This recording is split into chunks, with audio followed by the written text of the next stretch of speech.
Hello guys, welcome to Happy Streamers channel. Hope you're doing well. In this video, I'm gonna show you secret tricks for power buttons. So guys, at first go to your phone settings. Now tap on the search bar and search button.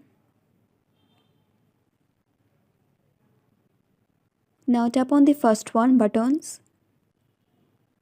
And guys, if you turn on this option and if you want to take screenshot, then you need to click power button and sound button at the same time, and then your screenshot will be taken. Now go back. Now tap on Wake Google Assistant with power button.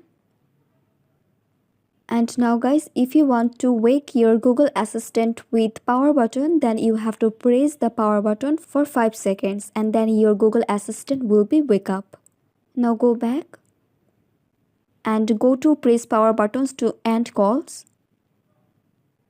So guys, if you turn on this option, press power button to end calls. In this option, suppose you are in a call and you want to end the call, so you have to just press on the power button and then your calls will be ended. So guys, that's it. That's how you can do it.